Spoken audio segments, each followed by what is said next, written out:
ఏదైతే ఈ 17 మెడికల్ కాలేజీలకు సంబంధించి సుమారుగా 8,000 కోట్ల రూపాయల ప్రాజెక్ట్ ఇది.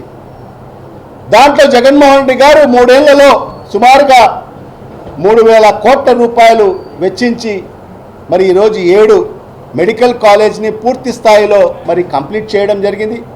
మిగతా కాలేజెస్ కూడా మిగతా 3 కాలేజీలు సుమారుగా 70 నుంచి 80% పనులు పూర్తి కావడం జరిగింది.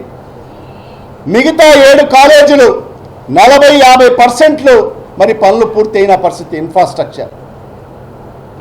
మరి ఇవాళ తెలుగుదేశం పార్టీ పెద్దలు మరి ఈరోజు ప్రైవేట్ వ్యక్తులకు దారదత్తం చేయాలని చెప్పి ఒక కొత్త మోడల్ని తీసుకొచ్చాము అంటున్నారు. ఆ కొత్త మోడల్ ఏమంటే PPP అంట. PPP అంటే ఏంటి? Private public partnership. అంటే ఇక్కడ ఉంది కదా, ప్రైవేట్ అంటే ఏంటి? ఎవరు? చంద్రబాబు నాయుడు అనుయాయులు చైతన్య, నారాయణ, మరి ఆయనకు కొమ్ము కాసే పెద్ద కార్పొరేట్ సంస్థలు, మరి వాళ్ళకందరికి కూడా ఈరోజు ఈ కాలేజీలు దారదత్తం చేసేదానికోసం ఈరోజు ఒక్కొక్క మెడికల్ కాలేజీకు 50 ఎకరాల నుంచి 100 ఎకరాలు స్థల సేకరణ చేసి మరి ఆనాటి ప్రభుత్వం జగన్మోహన్ రెడ్డి గారు మరి ఈరోజు కొన్ని 100 కోట్ల రూపాయలు ఇన్ఫ్రాస్ట్రక్చర్ కోసం ఆయా ప్రాంతాల్లో మరి ఇన్వెస్ట్ చేస్తే మరి ఈరోజు ఆయన పప్పుల బెల్లలాగా ఈరోజు ఈ కూటమి ప్రభుత్వం చంద్రబాబు నాయుడు గారు మరి కార్పొరేట్ సంస్థలకు మరి ఈరోజు PPP మోడ్ ద్వారా మరి ఈరోజు వాళ్ళకు దారదత్తం చేసేదానికి పూనుకోవడం జరిగింది. దీన్ని వైఎస్ఆర్ కాంగ్రెస్ పార్టీ పూర్తిగా వ్యతిరేకిస్తుంది. ఎందుకంటే ఈ మీడియా ముఖంగా ప్రజలు కూడా ఆలోచన చేయాల్సింది ఏంటంటే ప్రభుత్వ పరంగా ఆ కాలేజీలు కానీ మరి ఆ హాస్పిటల్ నడుస్తే మరి ఆ ప్రాంత ప్రజలకు ఉచితంగా వైద్యం అందుతుంది. మరి ఈ రాష్ట్రంలో ఉండే పేద బడుగు బలహీన వర్గాల విద్యార్థులకు మరి ప్రభుత్వం యొక్క నిర్ణయించిన ఫీజులకు మరి వాళ్లకు మెడికల్ సీట్లు అందుబాటులోకి వస్తాయి.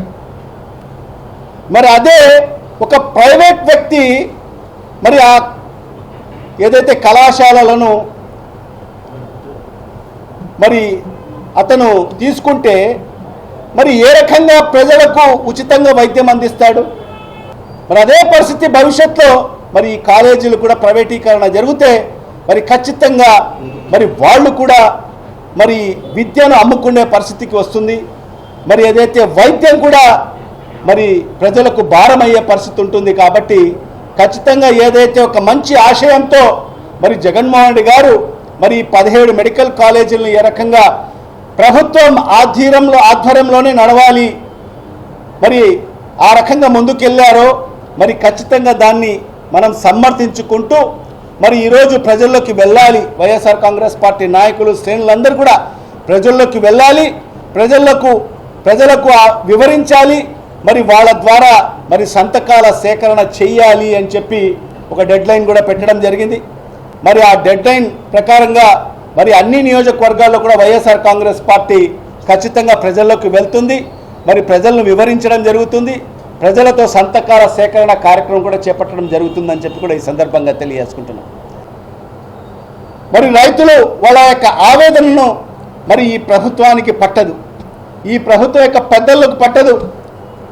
మరి ఏదో ప్రభుత్వం మరి ముఖ్యమంత్రి గారు మరి ఉల్లిని 12 రూపాయలకు కొనుగోలు చేస్తాము, క్వింటాలు 1200 క్వింటాలు కొంటామని చెప్పారు. మరి ఈనాటికి కూడా 1 కిలో ఉల్లి కొన్న పరిస్థితి లేదు. ఈరోజు చూస్తే ఏ రకంగా ఉల్లి రైతులు తమ పండిన పంటకు చేతికి వచ్చిన పంటను తీసుకొచ్చి నీళ్ల పాలు ఏ రకంగా చేస్తున్నారో ఒక్కసారి ఆలోచన చేయండి. ఏ రైతన్నా 4-5 నెలలు కష్టపడి మరి పంట పండించిన తర్వాత ఈ రకంగా ట్రాక్టర్లో వేసుకొని ఎవరైనా నీళ్ల పాలు చేస్తారా? ఇది ఈ కూటమి ప్రభుత్వంలో మరి రైతుల పరిస్థితి.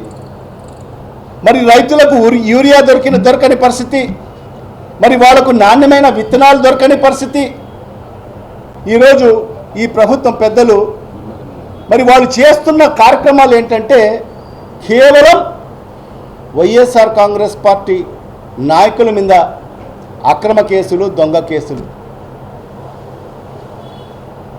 వాళ్ళను భయపడించుకోవాలి. వైఎస్ఆర్ కాంగ్రెస్ పార్టీ తరఫు నుంచి ఎవరు కూడా మాట్లాడుకోకూడదు. మరి ఈరోజు ఈ ప్రభుత్వం చేస్తున్న తప్పిదాలను ఎవరు కూడా ఎత్తి చూపుకోకూడదు, ఎవరు కూడా సోషల్ మీడియాలో అది ఎత్తి చూపుకోకూడదు. ఎవరైనా చేస్తే వాళ్ళ మీద కేసులు, వాళ్ళను ఏదో అంతర్రాష్ట్ర స్థాయి దొంగలుగా, ఏదో గజ దొంగల్లాగా వాళ్ళను ఇతర రాష్ట్రాల్లో ఉంటే కూడా వాళ్ళను పట్టుకొని రావడము, వాళ్ళ మీద అక్రమ కేసులు పెట్టడము, వాళ్లకు జైలు పాలు చేయడము. మరి ఈరోజు రాష్ట్రంలో చూస్తున్నాం అక్రమ మద్యం ఏ రకంగా ఏరులై పారుతుందో మనం చూస్తున్నాం. చిన్న కుటీర పరిశ్రమలుగా తయారు చేయడం జరిగింది ఈ రాష్ట్రంలో. ఫ్యాక్టరీలు తయారు చేస్తున్నారు. కొన్ని వేల కోట్ల రూపాయలు కల్తీ మద్యం ఈరోజు ఈ రాష్ట్రంలో సరఫరా అవుతుంది. మరి ఈరోజు ప్రతి 3 బాటిళ్లలో 1 బాటిల్ కల్తీ మద్యం ఉంది. నేను ఇవాళ ఈ రాష్ట్ర ప్రజలకందరికీ ఒకటే చెప్తున్నాను, మరి ఎవరైతే మా సోదరులు ఎవరైతే ఉన్నారో, మద్యపాన ప్రియులు ఎవరైతే ఉన్నారో, మరి వాళ్ళకందరికీ నేను తస్మాత్ జాగ్రత్త అని చెప్పి కూడా ఈ సందర్భంగా తెలియజేసుకుంటున్నా.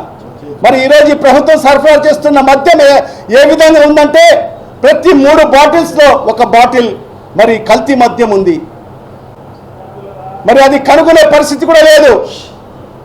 బాటిల్లో పైన చూస్తే మరి అదే స్టిక్కర్ మాత్రం ఒరిజినల్ ఉంటుంది, దాంట్లో ఉండే సారాయి మాత్రం కల్తీ మద్యం.